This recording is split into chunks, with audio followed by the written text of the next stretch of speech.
Thank you. Glad to be able to address this class, 2016.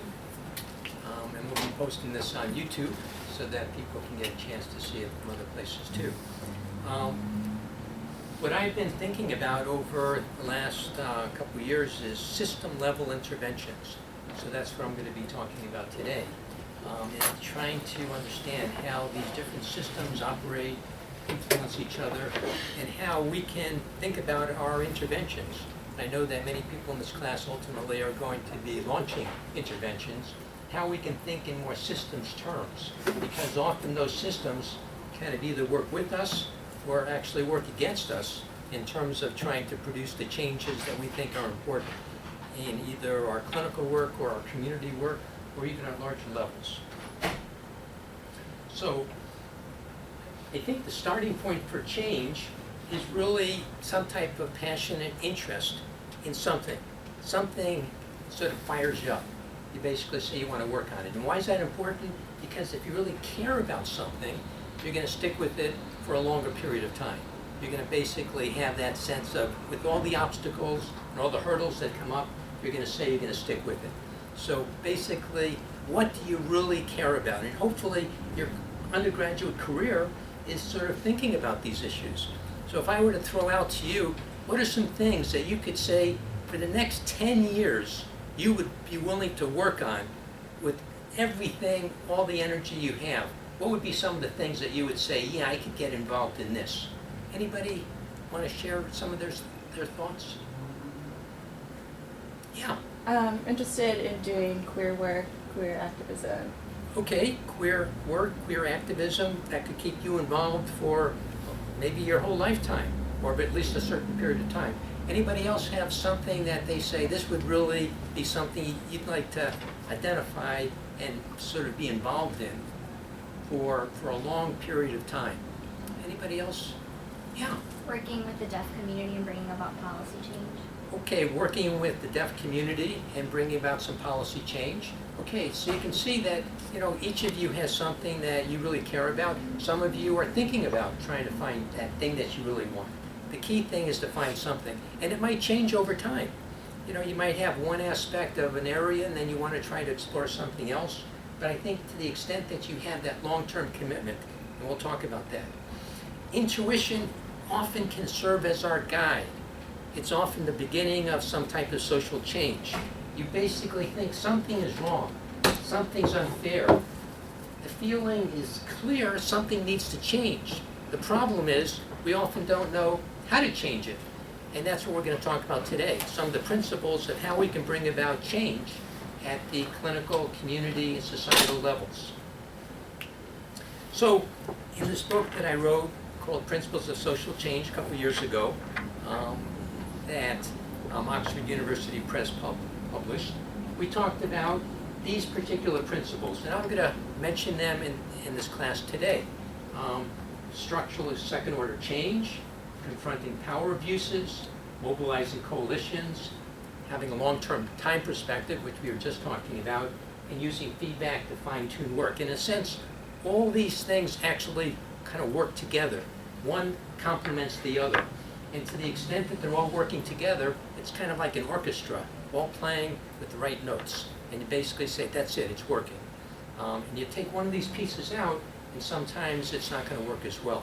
So let's go through each of these different 5 pieces, and I'll try to use an example from some of the work that we're currently doing at DePaul University dealing with recovery homes and people with substance use problems. So I'm going to try to weave that through these different principles so that you can kind of see some of the lessons that I've learned as I've tried to work to bring about some social change for people who are trying to re-enter society, either from prisons and jails, people who are possibly homeless, or people from substance abuse treatment settings. So we've been trying to figure out how do we reintegrate hundreds of thousands of people back to the community so that they don't end up coming back and like recycle back and forth. We want to basically come up with some permanent ways of helping these thousands of people who are often have the least resources and the folks who we need to work on the most. And those are the folks who actually we tend to have the most difficulties being successful with. So the first principle of social change is this a first order or second order type problem? So in a sense, first order change is often cosmetic, it's short term.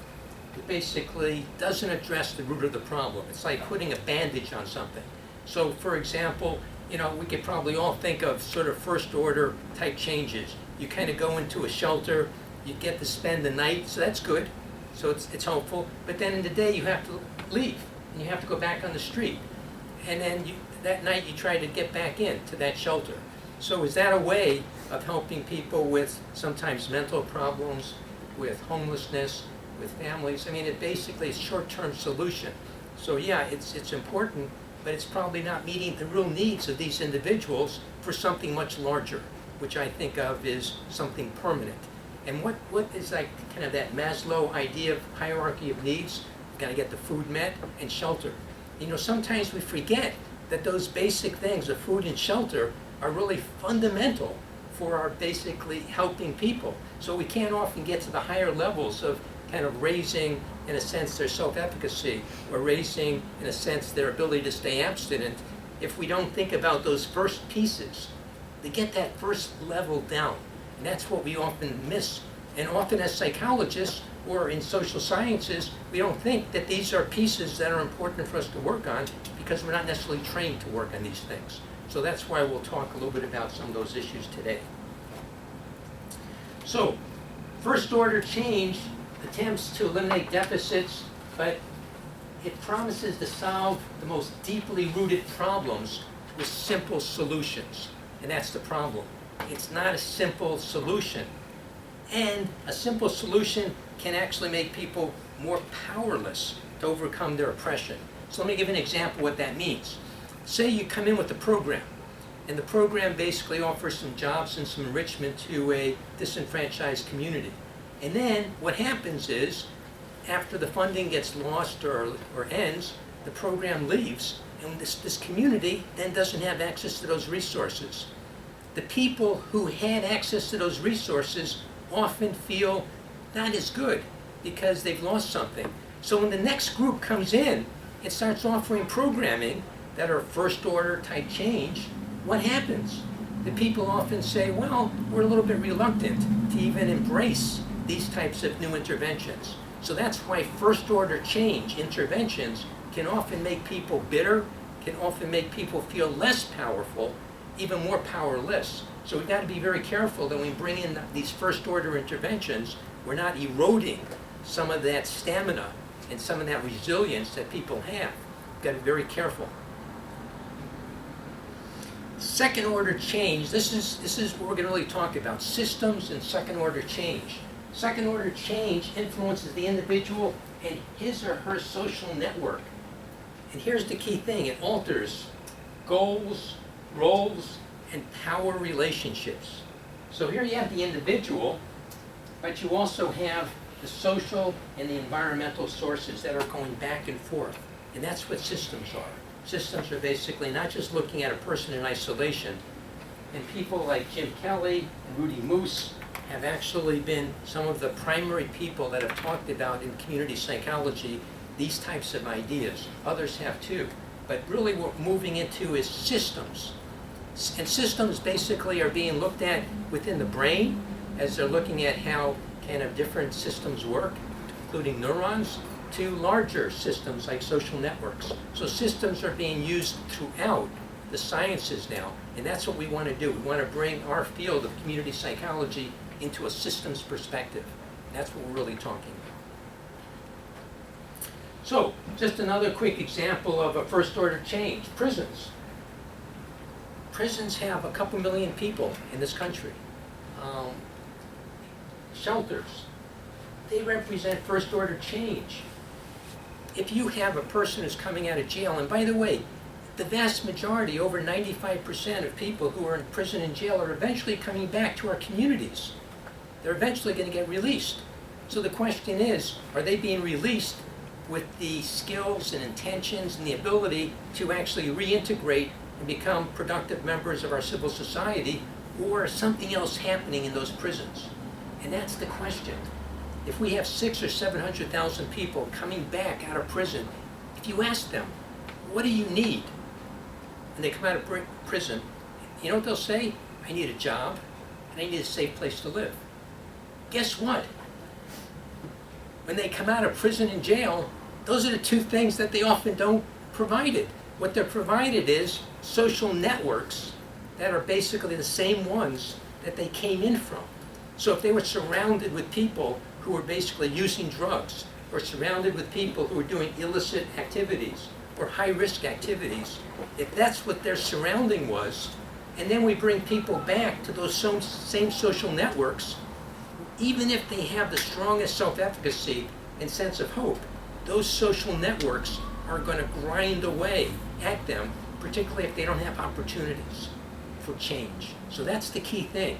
The social networks they had, probably they helped create and also created them. It's a two-way process and ended up with the result of having been put away.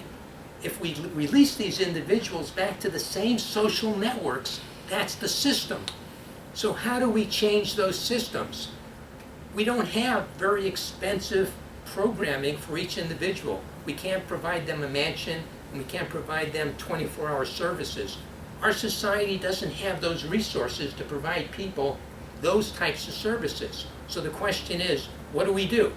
What do we do as psychologists? What do we do as social scientists to make that social network change in a way that's economically sustainable? That's what our question is. And I think for all the different questions that you're thinking about, we could use the same type of analogy. How do we change the social networks of people in a very easy way? Interesting, psychotherapy, which I know a number of you want to ultimately get involved in, there's nothing wrong with it. I was trained as a clinical psychologist. I was trained in psychotherapy. But that 1 hour a week that I would work with people at VAs, or I'd work with people in other settings, in that 1 hour, I was trying to help people so that they could navigate into better social networks. So in a sense, psychotherapy was really an effort to change social networks. But 1 hour of counseling was basically being contrasted with 23 other hours of that social network that they were constantly in. And it's difficult to change social networks in a very short period of time. So that's the challenge. It's not that you can't do it, it's hard. So the question is, are there other ways of us doing it? So after treatment for substance abuse, many patients return to high-risk environments.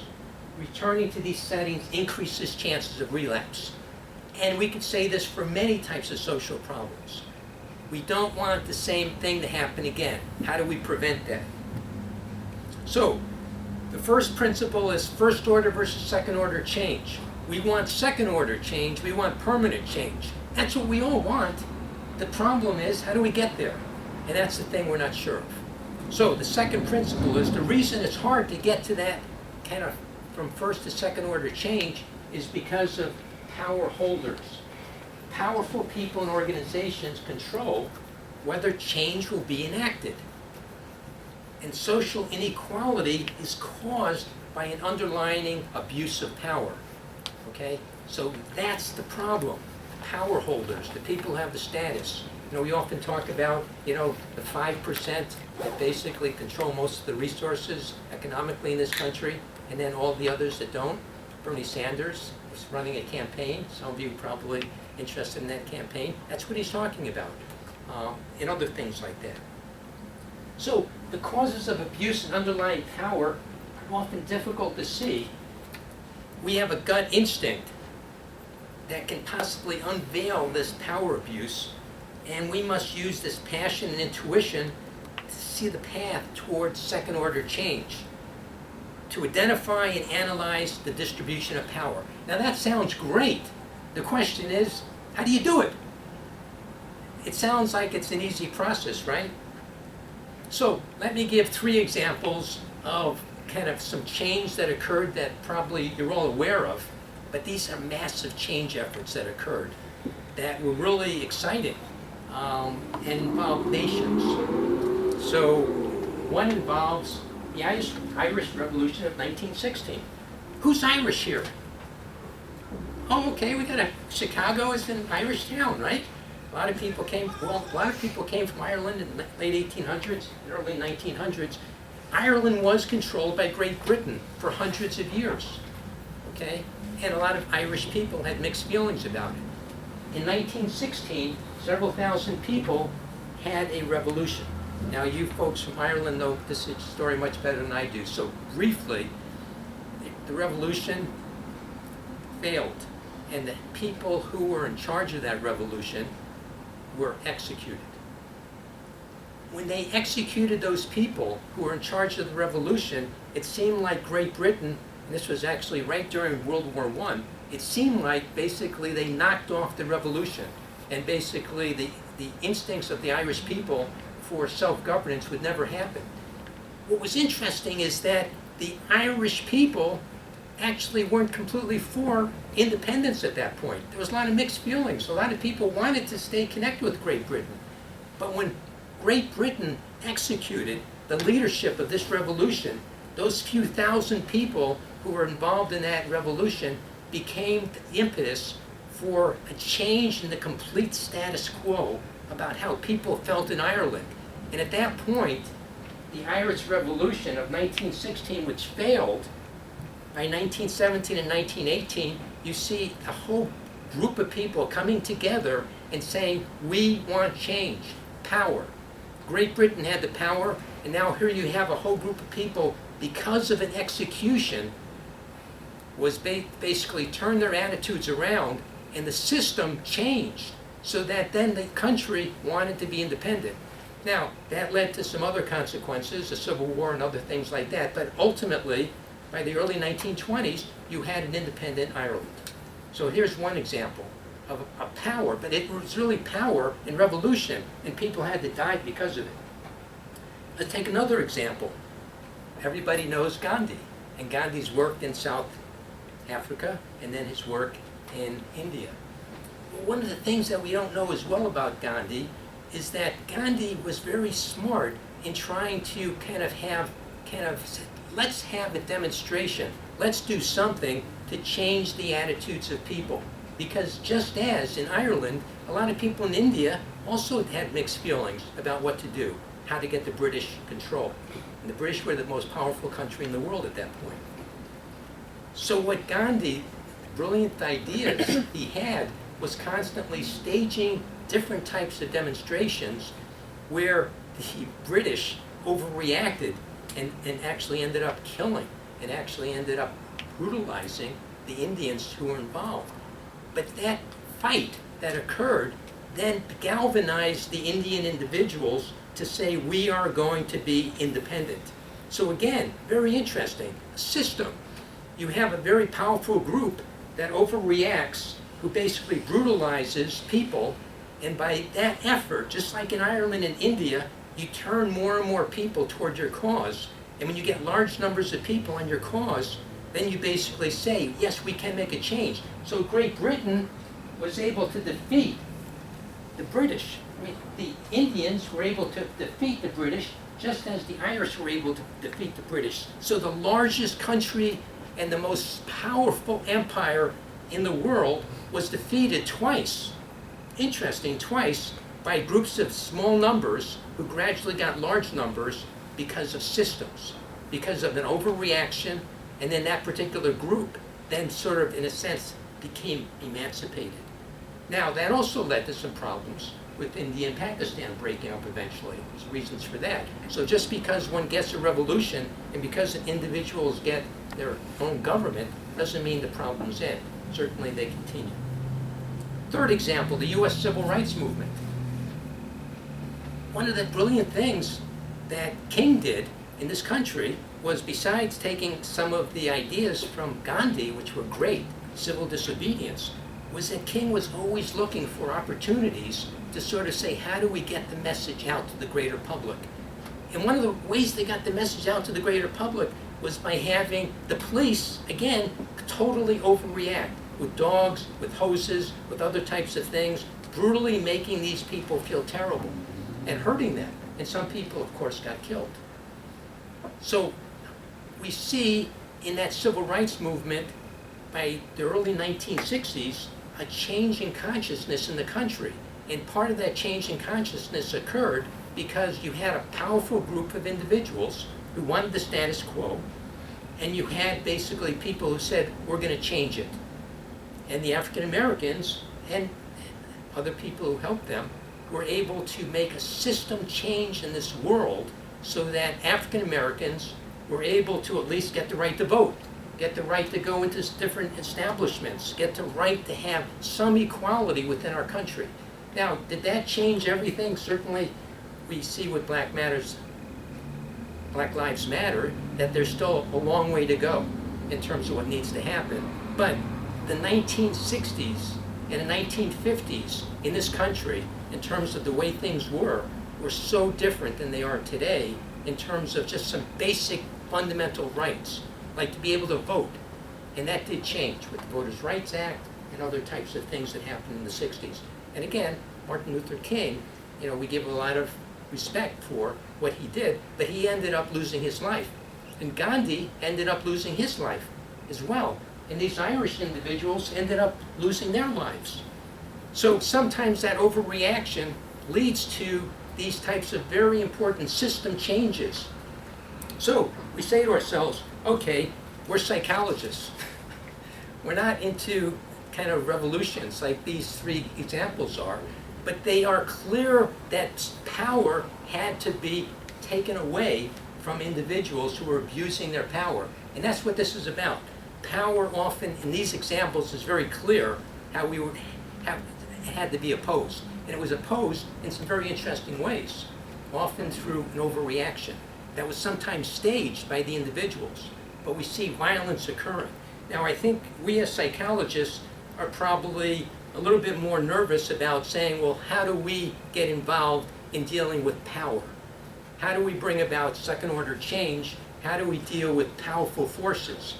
So the question is, how do we as psychologists, who maybe are not like, Obama as a change agent, or King, or Gandhi, certainly, it's very hard for us to say we are going to be like them, or the Irish revolutionaries. Some of you might become people like that, but probably most of us are not. So the question is, what are the roles for us? Well, I think what we can do is, this is the third principle of social change.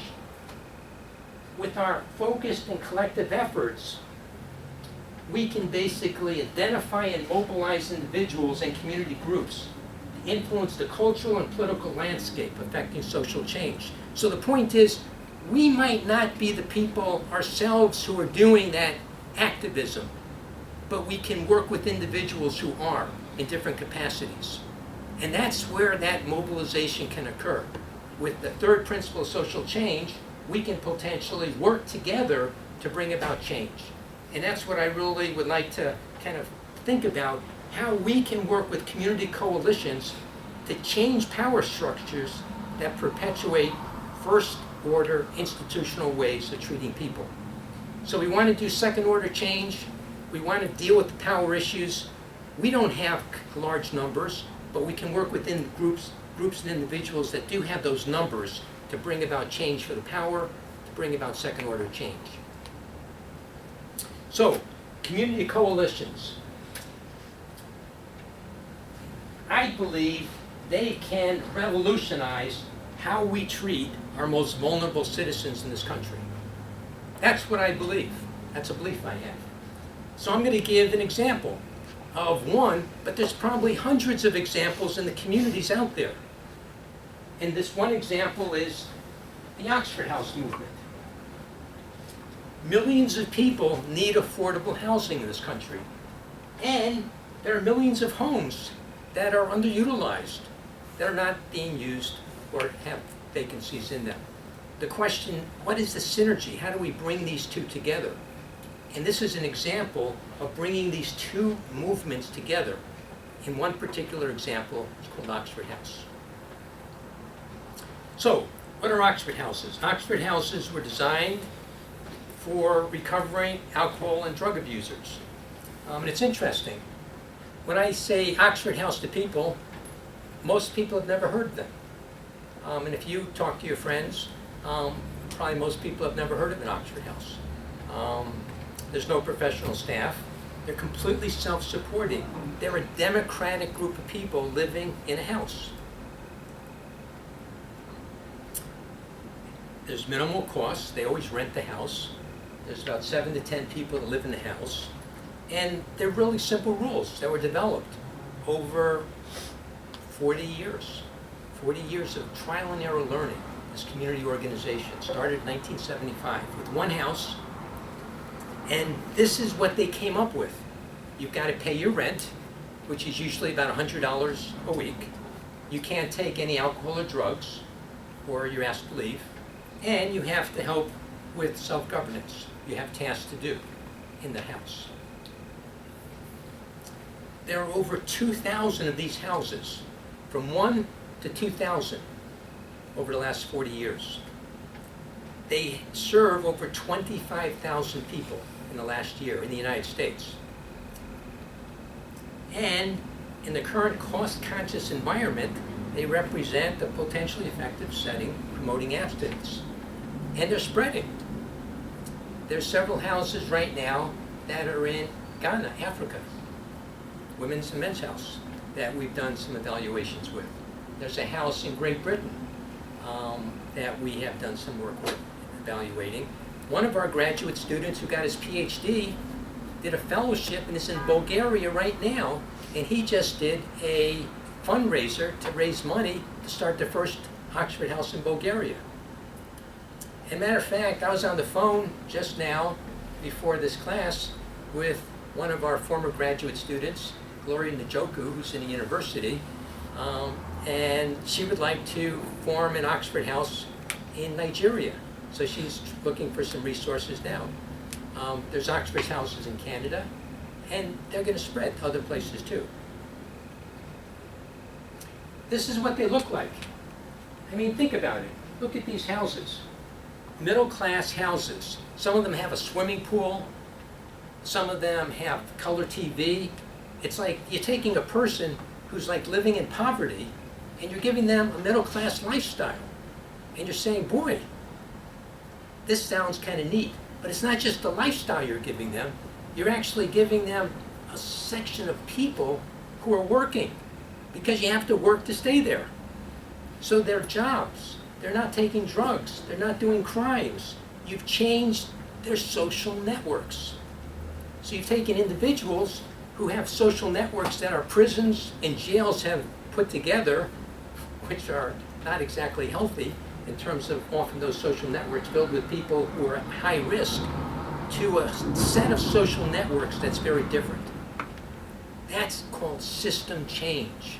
It's basically providing a house, it's providing a place to live so that you have mail that comes to you, so that you can actually get your Social Security card, so that you can basically get a job and have the money sent back to the house, and it basically you can start building yourself back as a member of civil society.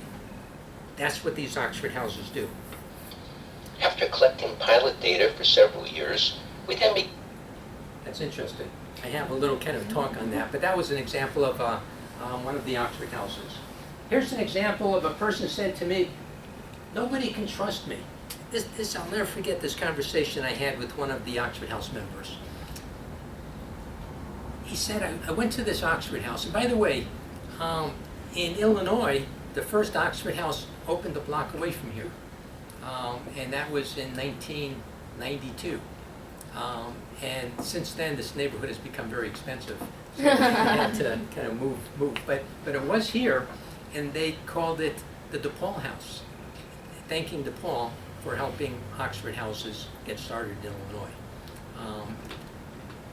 But this particular person was a resident in Oxford House. It's very interesting. What he said to me, he said, when I came to an Oxford House, I have to get accepted. So in other words, the Oxford House members have to vote you in. That means the majority of people have to say, we're willing to take a risk and let you in. Now some of these people coming to Oxford houses are arsonists, people who have done murder, all types of things that you can imagine. And this is a group that says everybody deserves a second chance. Now this particular guy had stolen and ripped off people and been really a bad person his whole life. So he comes to the house, has the meeting, and basically they interview him. And the main thing that they think of is that he's willing to change. He wants a fresh start. That's what they're looking for in the interview.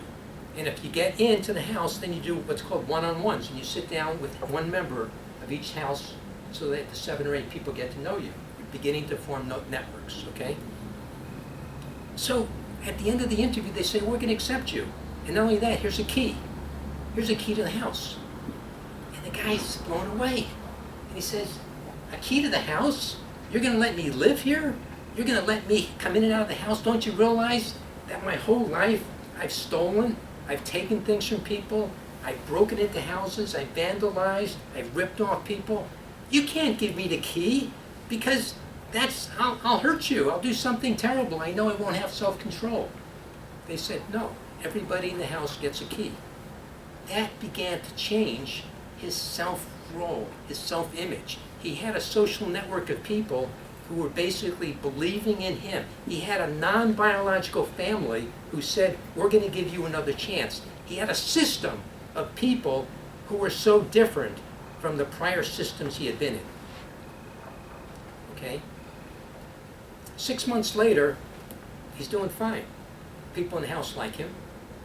So what happens is they say, we're going to make you the comptroller so that you help with the finances. So there's 2 people that go over about $100 a week rent, and they sort of toss in the bank. And he says, you can't put me in charge of money. Don't you realize I've cheated? I've been a lousy person. I've ripped off people. I can't do this because I will hurt people in the house. I will not be honest. And they said, no, this is your role. Everyone in the house has a role. It's your time to step up and do this. By him stepping up and taking on that comptroller role, what did it do? It began to change the way he thinks of himself.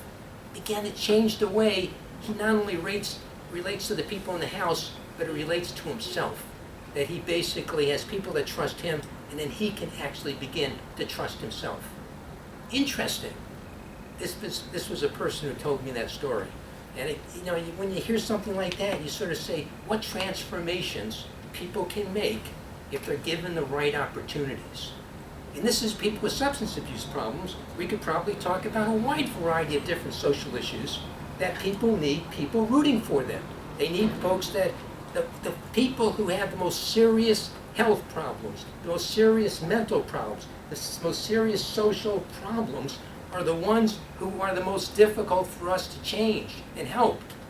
They're the ones who need interventions that involve different systems of social networks. So if we think about systems, we begin to think a little bit about how we can revolutionize, maybe not the whole country, maybe not, we're not going to have an Irish Revolution or throw out the British from India or the whole civil rights kind of movement of Martin Luther King and others, but we can make some changes, important ones in our communities by doing these types of things.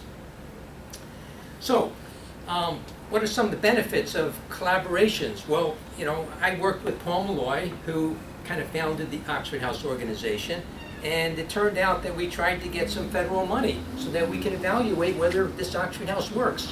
Why do we want to do this? What's our role as psychologists? If we can validate this approach, then we can give them some ammunition that they can use to then work with other policy people to help spread it.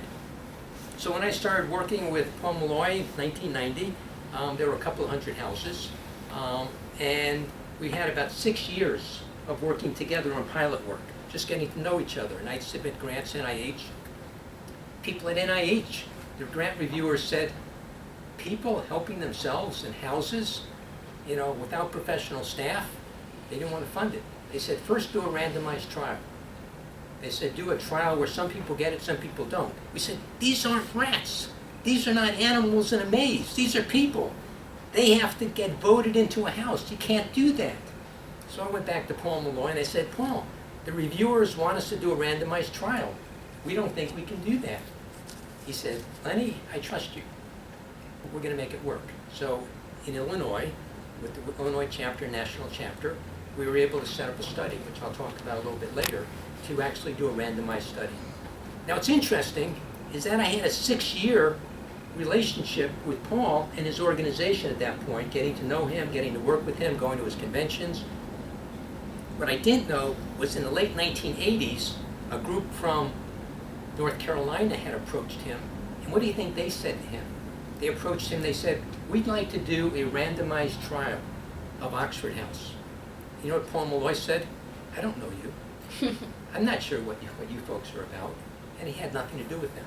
So building up a relationship of trust is critical in the types of research that you might want to do, the types of programming you might want to do, so that you basically are a party that basically say, yeah, we're going to work with you and we're going to make it work. I couldn't have done that study without him being completely behind it to make it work. Okay, the fourth principle of social change is that it takes time. Just as I said, it was like 6-7 years that I worked with Paul Malloy, getting to know him. Progress can be gradual, it can be uneven. There'll be many setbacks along the way. So patience and a long-term time commitment. That's the fourth critical principle of social change. The different types of change efforts that I've been involved in over time have taken a long time. Often it's been years. So that's why, how do you stay with something so that you can be with it? So the Oxford House organization, we've been working with for 25 years. Some of the other projects that we have going on at our Center for Community Research have been with decades. We build trust, we build that social capital. And I guess that's what I'm saying. How do you get to that point? The way you get to that point is because you're willing to invest the time, the energy, and keep in there, keep in the fight. And often there's lots of things, roadblocks, barriers. The only way you're going to stay with something is if it really means something. Now to me, Oxford House, I thought, was just this neat social innovation. A group of people solving their own social problems. So from a community psychologist point of view, I said this is a laboratory where I can study all types of things, not only helping people reintegrate back into the community, but done in an inexpensive way. Not only changing social networks, but I can study them. I can also study the sense of community. I can also study hope. I can study so many different psychological phenomena, kind of governance, how people work together. So it became a laboratory for me, and that particular organization saw something that we gave them, which is scientific credibility. So both parties got something over 2 decades of a collaborative relationship. So, in opposing vested interest intent on maintaining the status quo and amassing coalitions to confront institutional abuses of power. In this particular instance, we're talking about substance abuse, but it could really be talked about with anything. The types of revolutions that Martin Luther King were involved in, the types of things that the Irish were involved in, the types of things that Gandhi was involved in, were decades. And that's what it's about. It's sticking with something, you know. If you really care and you're really passionate about it. Now, we don't want you to lose your life in doing these things. I mean, we want you to protect yourself. But the reality is, when you go against these powerful influences, there are some things that can come back after you. I can just say that, you know, you got to make that decision as to how conservative or liberal or progressive you want to be in terms of what you do. But clearly, you know, the Oxford House organization that I've worked with has had, you know, lots of obstacles thrown in their path that I've had to kind of, in a sense, watch and kind of see what happens. So small wins can help sustain and mobilize us to pursue even larger objectives. At the center, I often talk about kind of publications. Publications being small wins. And in a sense, if a person gets a chance to get their name on something, it can make a difference. And by putting something out there into the public forum, it's a small win. And it really can make a difference. So we have, and I'll give you an example of like a small win. So all I need, I can just get the smallest glimmer of something, and I basically get mobilized. And I say, boy, this is great. And then that provides me kind of the endurance and the stamina to basically continue on with some of the different fights that we might have. So let me give you an example of kind of a small win. I get a phone call from an attorney who is trying to fight the issue of Oxford houses being discriminated against in communities, where they're saying, not in my backyard. We don't want these recovery houses in middle-class neighborhoods. Well, why do you want to put them in nice places? Well, then they're not around people, places, and things that are going to provoke relapse. So you want basically them all over, right? So what do towns do? Some communities pass laws that say you can't have more than 5 unrelated people living in a house. Well, if you have more than 5 unrelated people living in a house, you can have an Oxford house because you need 6, 7, 8, or 9 people to make it self-sufficient. But if you get 4 or 5 or 3 people in an Oxford house, it's harder to make it work because everyone then has to pay more money, because everyone has to pay the bills. It's your fair share. So the question is, when towns have basically done these types of laws, I've gotten a phone call from an attorney, and he said, would you provide some data so we can argue this case? So one of our graduate students, myself, went through our database, and what we looked at was the house size and what it was related to outcomes in terms of substance use or crime and other things like that. And what we found was if you had a smaller house with fewer people, actually it didn't do as well, and there was more problems. And if you had a house that was larger, it actually had better outcomes. Well, that makes sense. If you've got more money, you've got more resources, you actually do better. So I was actually deposed, and through this court case, and they won the case. And then another case. So this was the best one. About a couple of years ago, I get a phone call from an attorney. This is a small win. I mean, it's fantastic. Data can actually make a difference in this situation, and it really did. So, but this is a story that really is, just is a big small win. It's actually a big win for me, small win for the world.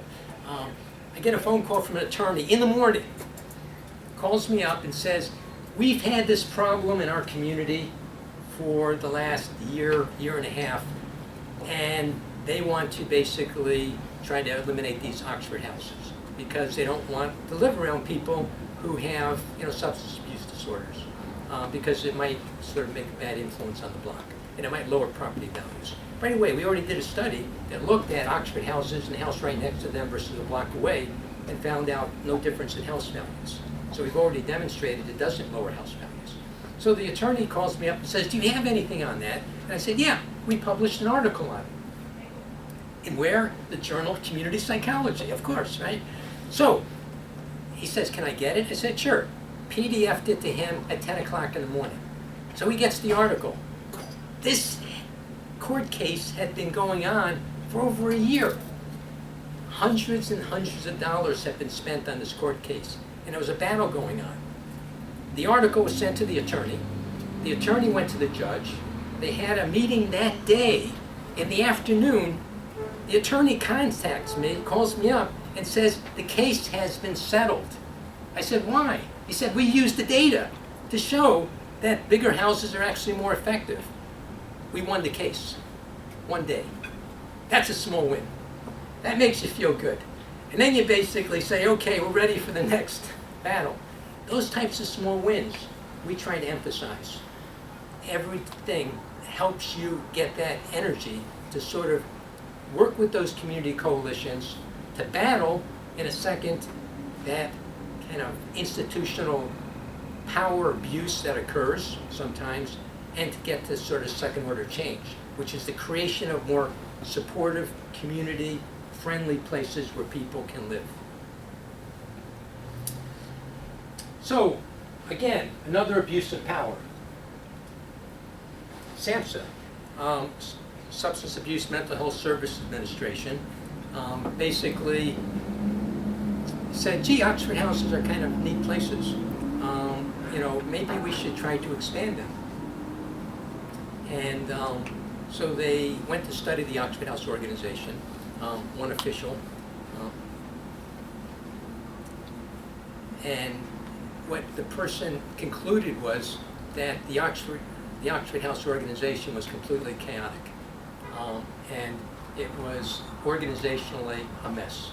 And it was all these self-help people that were running it, and basically said, we can't have this group expand and put millions of dollars of resources in it because they don't have the organizational capacity or the skills to basically go to scale, because there's thousands and thousands of people that need Oxford houses. So the person from SAMHSA contacts me and says, we'd like to write in a contract that DePaul University and your center, trains and supervises outreach workers to basically build Oxford houses across the country. And not only that, we'll give you millions of dollars to do this. That's power, right? That's a very powerful institution that wants to do something like that. Well, what I basically said was, have you talked to the Oxford House organization about this? Great idea for us to take over what they've been doing. We've been evaluating them. We've been working with them. We've been validating their approach. In a sense, the reason they like us is because some of our research was used to basically indicate that this is a validated program. In other words, this is a program that's now listed as kind of empirically based because of our research. And once it was listed as empirically based, and I'll show you some of the evidence that we found, they then had the ammunition to go to policy people and states and other types of organization to basically spread this thing even further so that there's 2,000 houses now. So, getting back to that request, I said, have you talked to Paul Malloy and the organization? So we're not going to talk to them. I said, that's not a good idea. I said, I'm not going to basically take over their job. I mean, it's them. They're the group that you should be supporting, not me. But this is a power abuse. This is what often happens with small self-help organizations, groups that you believe in. It's very easy for them to be taken over, more power abuses to occur. But that's why your values have to be right. You have to be, it's not just the money, it's actually what you're doing. And are you supporting the causes of people getting their own stuff together and getting their own opportunities to create change, or are you basically taking it over? And that's why we've got to be so careful about abuses of power, because power corrupts, and power is always being leveled in different places. And whatever you're involved in, you're going to see power abuses. And ultimately, you might not be able to change it all, but you don't have to at least perpetuate it by going along with it. And of course, we would not sort of support this particular initiative. And because of this, I think we got even more credibility from the self-help organization from our point of view. Okay, the fifth principle of social change, because I'm a researcher and a psychologist, and many of you are trained in research methods, it's to evaluate what you're doing and to find out, does it work? Program evaluations can reveal weaknesses, and they can help focus on critical stages of systemic change. Let me talk about some of the research that we've been working on with Oxford House. And again, I just say Oxford House is one example of a community-based organization. There are hundreds of great community-based organizations that are revolutionaries, that are bringing about change, that are trying to provide a good style of living and a good opportunity for individuals who are in distress. So there are many of these individuals and groups that we could be working with. This is just one exemplar of how one can do it. So we eventually did get a grant from NIAAA because of our relationship with Paul Malloy. Remember, that collaboration of years of working together helped him allow us to do a randomized study, which we didn't think was possible. So people completing substance abuse treatment were randomly assigned to an Oxford House or usual care. And out of 150 people who were approached, 150 of 154 agreed to participate, and they were either assigned to an Oxford House or not. And if the first Oxford House didn't accept them, we'd bring them to a second one. So we were able to get the 75 that were going to an Oxford House all into an Oxford House. And we interviewed the individuals every 6 months for 24 months. And over the 24-month assessment, you can see that at 24 months, over 85% of participants we kept in the sample. So this occurred right at our center here. And Brad Olson, who some of you know, is at National Louis University, was the project director for this project. Here's some of the outcomes. Oxford House compared to usual care. Abstinence rate, 69% versus 35%. So we doubled the abstinence rates by having this supportive community. Monthly income, $989 for Oxford House, $440 for usual aftercare. We doubled the amount of money. So if you're making $500 a month, you're really close to poverty. You're in poverty. It's very hard to make it work. If you're making $1,000 a month, you're beginning to find your way out, okay? You're just beginning. And if you're living in a supportive group of people who are working, and basically people who aren't using drugs and alcohol, aren't doing illicit activities, you have a better chance of making it, of basically getting out of that trajectory of all those social networks that probably created the problems in the first place. And lower incarceration rates, 3% in the Oxford House, 9% in usual aftercare. Now, very interesting. When I reported this study I go to an Oxford House National Conference every year, and I gave some of the results, so we give back to the people. I come out of the session, this guy comes up to me, and he says, you know, you're doing good stuff, it's important to look at, you know, things you're looking at, but you're missing something. See, you want to listen to the people you're working with because they'll tell you what they want to study or what needs to be looked at. And he said, let me tell you. So he points to this woman. He says, see that woman over there? I said, yeah. He said, she's got HIV. So I said, okay.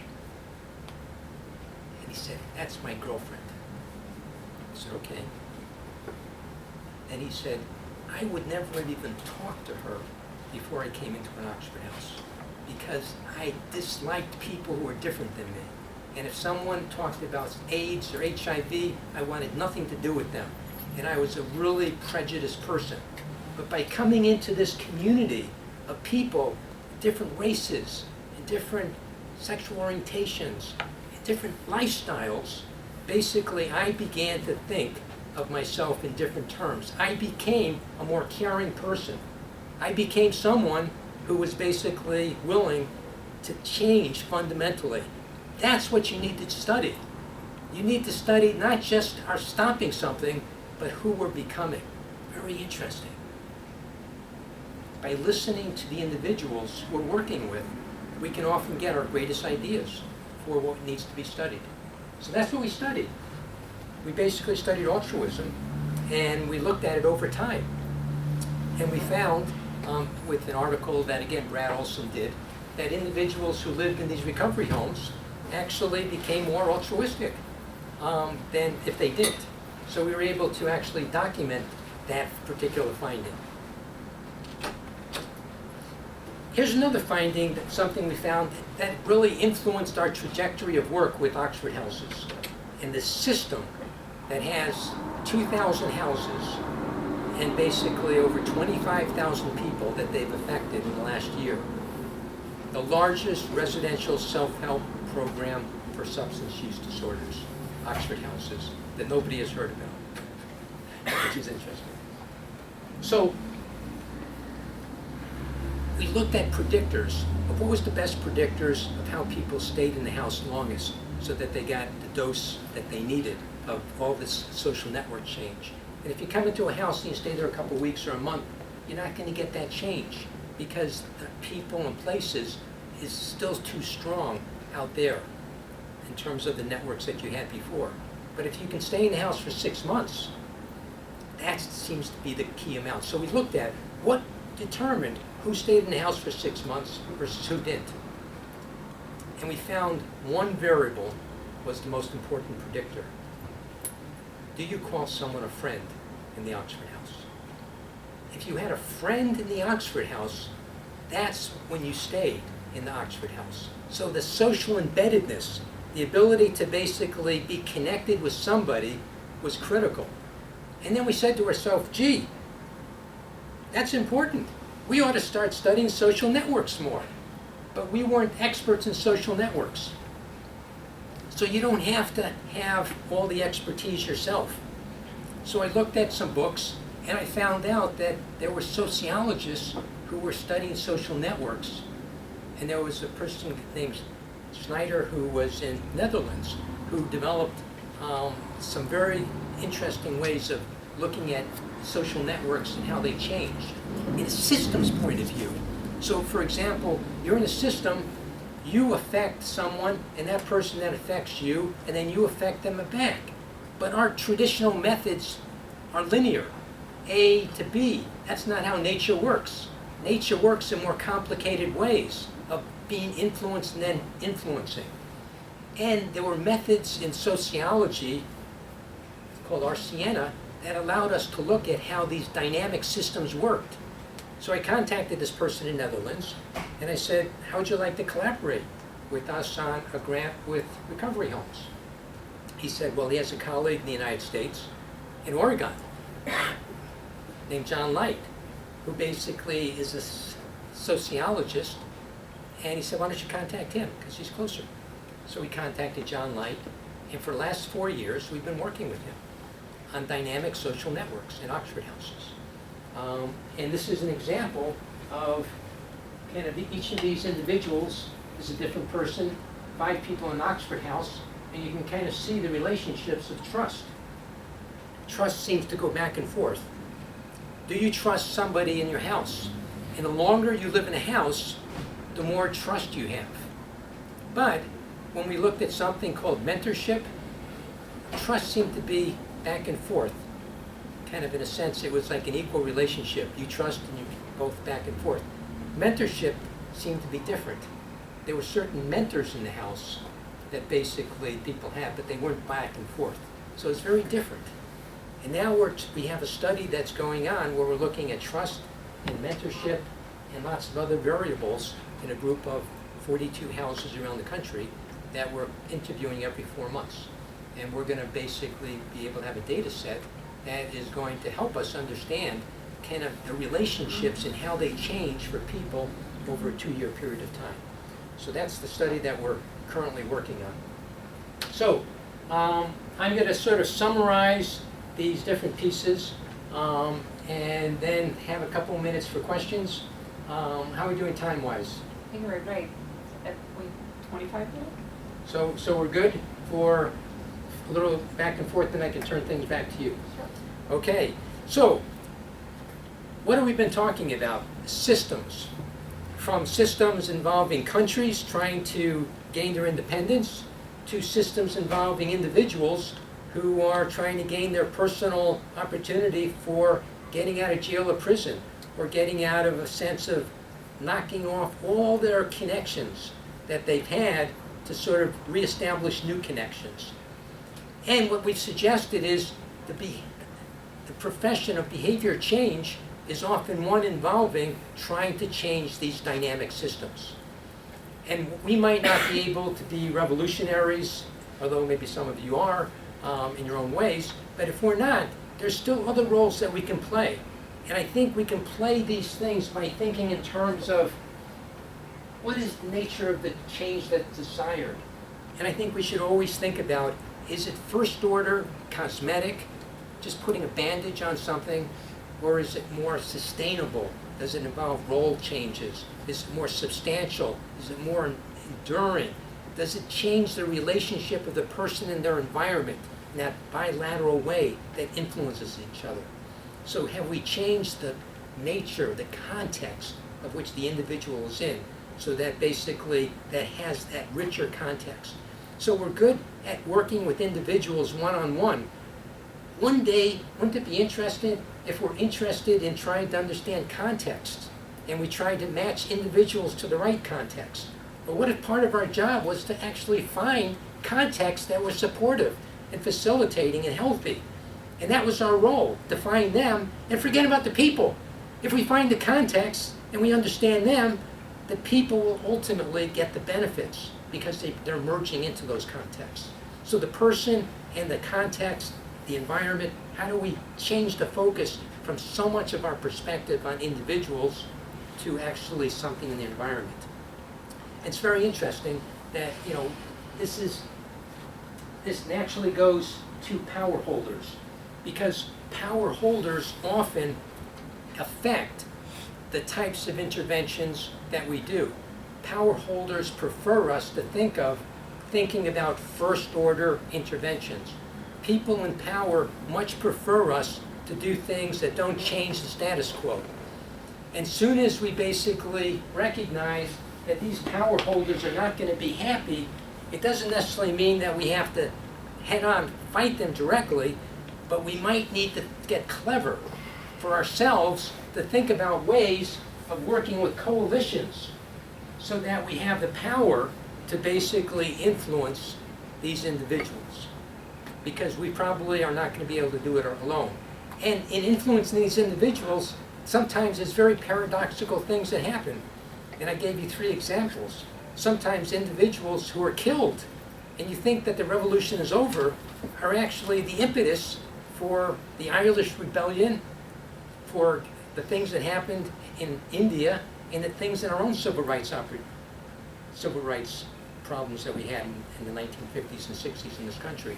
So sometimes by that coalition pushing the envelope, we can basically expose the power abuses and then get the collective individuals of our society on board for more powerful efforts to bring about second order change.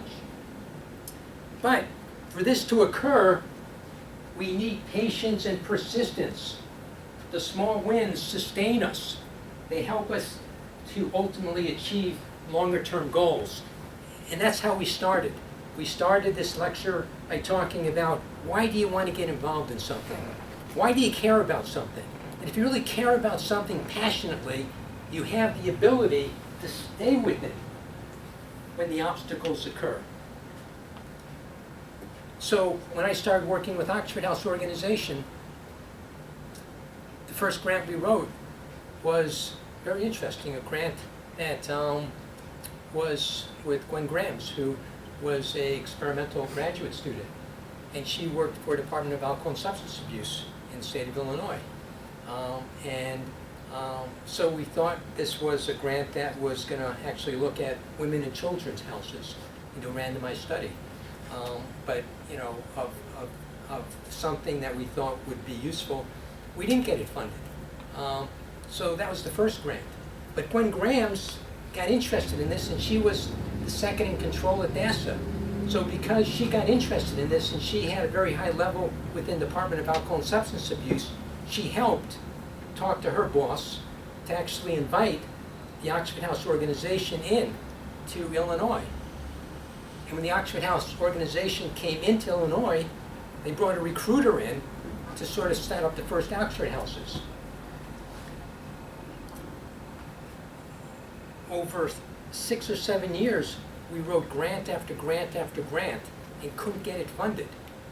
But we stayed with it. That's the key, to stay with it even though you might not get successes. Why do we stay with it? Because we saw some interesting things happening.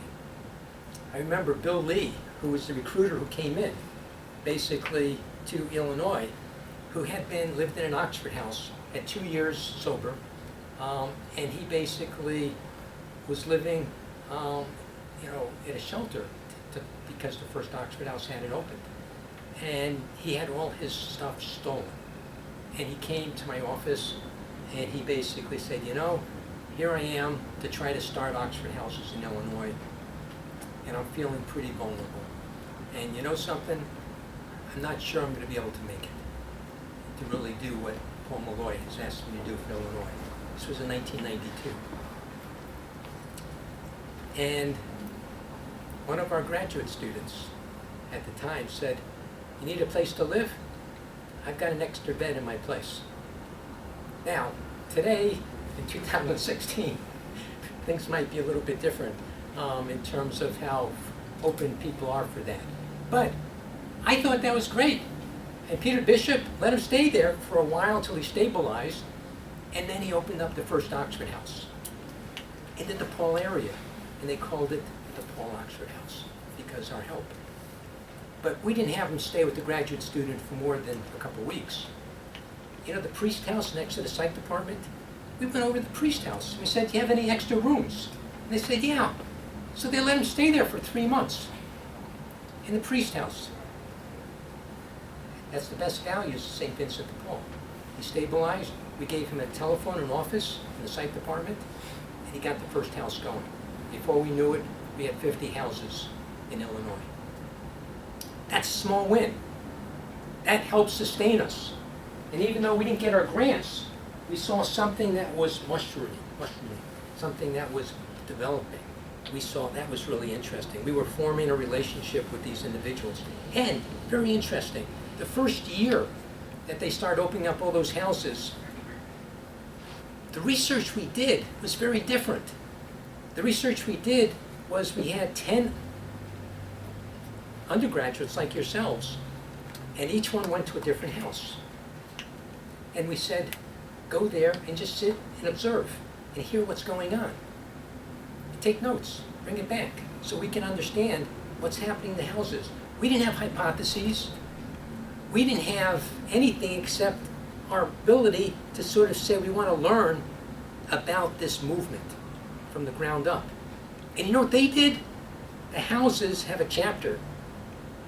They nominated a person to come to our research meetings. And I'll never forget, the Oxford House person in our research meeting comes out with a tape recorder, and he says, you don't mind if I tape record your research meetings? And I said, why not? What the hell? You know? He said, I'm going to take this tape back so that we can learn what you're doing. You're learning about us. We want to learn about you. That's what community psychology is about. Mutual learning. That's what a system's about. Their system was getting to know our system. Our system was getting to know their system. That's what community psych is about.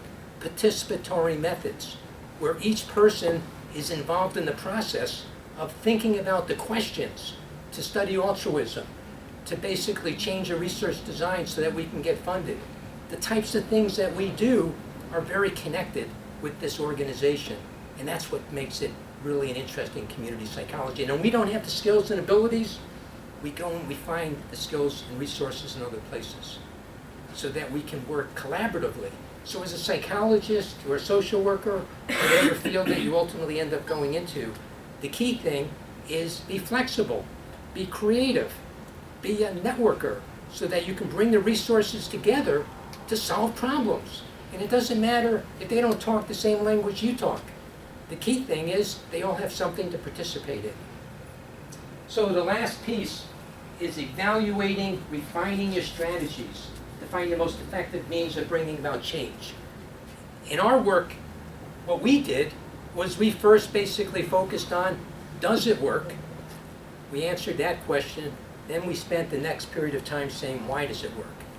And that's only taken us 25 years. And you know something? We've published over 100 empirical articles on Oxford houses. There's more research on Oxford houses than any other recovery home, and just about any other aftercare type setting like this, because we focused on it. And yet, we've just started answering the questions after 25 years. There's so much more. Every time we answer a question, we have new issues that come up. And that's what's exciting about research, because we're thinking about it in systems terms, because it's complicated, and we often need help from other people. So the most recent thing that we're doing right now is we're developing a collaboration, and we're trying to find some people who think in simulations. And this is kind of a whole new area of, you've heard about weather simulations? Well, we're now trying to do simulations with Oxford houses. So we have a person at Ohio State University we're talking to, our colleague at Oregon Research Institute, a sociologist, or community psychologist, and a person at Oregon State. 3 different disciplines that we're all working together, thinking about how we can simulate changes, and if we change this direct parameter, what might occur with these other parameters? How do we make it better? And that's what we're trying to learn. So again, these principles of social change, I really focused on one particular organization, Oxford House. What I've suggested is, yes, some of you will have the good fortune to be able to make very large-scale changes. Never diminish your sights. There are people that have been revolutionaries that have been able to free oppression, whether it's in Ireland or India or in the United States. But if that's not your role, to do that type work yourself, you can work with organizations that are trying to bring about revolutionary change. And that's exciting. And here are some of the principles that I've used over the years when I've worked with community-based organizations, this one in particular. And I think that you can use these particular principles also. Thank you.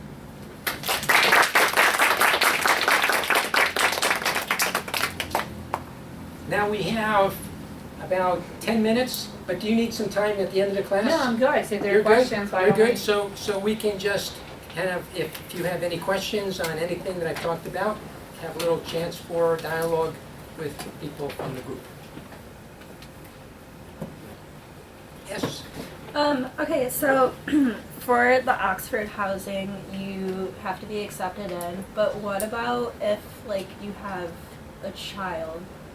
Or, like, is there any, like, services, I mean, I guess not services, but, like, housing available for people with children? So, there are children that live in some Oxford houses. Each Oxford house makes a decision. They vote on whether they will allow children to be there. And we have a study now, for the first time, we've actually interviewed a group of, we had in the past interviewed parents about the kids, but for the first time we've actually now interviewed kids who live in Oxford houses, and they get their perspective. And we're writing up a study right now about their experiences. And it's really fascinating because, in a sense, think about these kids, where they've come from.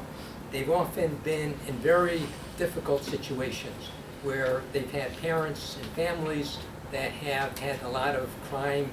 When I kind of talk about Oxford House, the vast majority of people in Oxford House have a criminal record. Well, of course, if you're dealing with drugs, you're going to probably end up, if you haven't been caught, you've been doing illegal stuff. So most of the people have criminal justice involvement because of substance use. We know that. So these kids have been living in a chaotic environment, often going from one family to another, being taken care of. And most of these individuals, parents, and particularly mothers, have lost custody of their kids. So one of the neat things is that when women begin to stabilize their lives, we've noticed that actually a number of them regain custody of their kids, which is kind of really cool. And because the one thing that we found, a motivator, we kind of talked about a friend and how it's important for a friend to basically stay in these Oxford houses. I didn't talk about something else, but one of the most important motivators for recovery, the single most important motivator for recovery, when we ask our samples, you know what it is? It's a kid. Because of their kid, they want to make a difference. Powerful. We have an instrument that measures the psychological sense of community, which Ed Stevens and I have been working on for a number of years. Some of you might have even taken the measure at some point. But it's really cool because it's got good psychometric properties, and it shows that, in a sense, you can measure this entity above the individual. Kind of, do you have a sense of community? Do you have an entity? Do you have something that you basically feel good about? Do you have that reciprocal membership, people in it that you basically feel good about it? Does it sustain you to, in a sense, feel like you're connected with a larger function? So we have a scale that we're now using that we're really excited about, and we've just published 2 articles on it in the Journal of Community Psychology in the last year. So if any of you are interested, take a look at the Journal of Community Psych. But the reason I mention it is that we've given the sense of community scale to different houses, and something very unexpected occurred. There are some men's houses with kids. The psychological sense of community in the men's houses with kids was higher than any other population we've used it with. Is that interesting? So again, the critical importance of kids in men, not just women, but men. Of course, it's important in the parent too. So yeah, so what do the kids say? The kids say, I'm in a house with a bunch of parents. I'm taken care of by all these different people. And the parents basically say, I'm relieved. I'm able to go to work, or I'm able to do other things. I've got people that are gonna sort of make sure they're okay. So very interesting. It really seems to work for these kids. And it gives them structure, stability, and a sense of caring. And I don't know if any of you have gone to 12-step programs, AA or NA. You know, when you're in an environment like that, think about that going on 24 hours a day, where people are brutally honest, constantly. That's a pretty healthy place.